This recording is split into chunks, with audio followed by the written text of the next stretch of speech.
Before we dive into any technical content, we are going to discuss some important items regarding interviews and whiteboard questions. I want to put you in a certain frame of mind of how you should approach interviews and interview questions.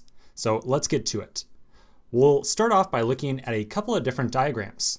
First, I want to show you a quick timeline of the general job seeking process at any given company.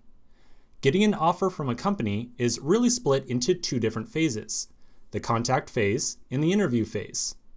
The contact phase is when you try to get in contact with a living, breathing human at a company. And this might take the form of talking to a recruiter, getting a referral from a friend, or submitting your resume through some online form. Now this part at the top isn't too bad. Right now there's a pretty good amount of demand for software engineers, and so after some amount of time of sending out your resume, talking to recruiters, eventually you will get through this phase. What comes after the contact phase is much more interesting. So after you make this initial contact, you move on to the interview phase.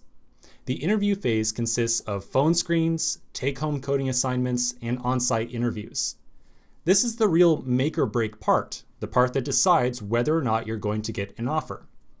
With these two phases in mind, I want to now ask you a question. So during each of these two phases, what is the average company looking to evaluate in you? Well, I've got a couple thoughts about that. I think that the average company is evaluating a couple different qualities in you during each of these two phases. So during the initial contact phase, the company kind of wants to get a general idea of who you are. So what work experience do you have? Do you have any interesting side projects? Are you friends with many people at the company? During the second phase, however, during the interview phase, there are some distinctly different qualities that a company really wants to evaluate. Once you meet and interview in person, they're going to try to decide whether or not you're a good culture fit, like whether your personality is going to mesh well with other people at that company. But much, much more importantly than that, it's during this interview phase that a company is going to attempt to evaluate whether or not you are an effective coder or a good engineer.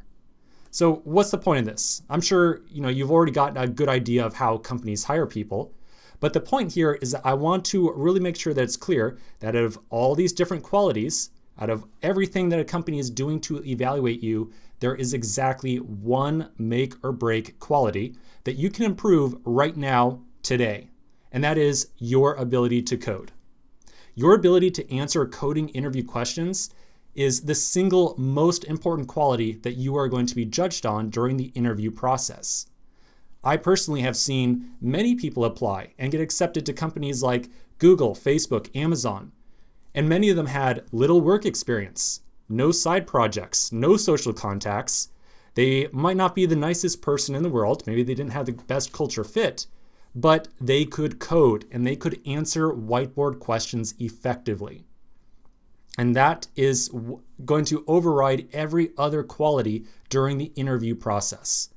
So the big takeaway here is that just by being here in this course, watching this video right now, you're making a great move because you are on the path to improving one of the most critical and easily improvable areas for getting a great job.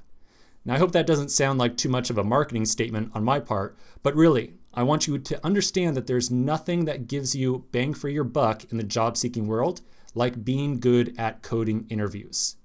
So with all this in mind, let's continue in the next section and start to break down exactly how you can get better at coding questions.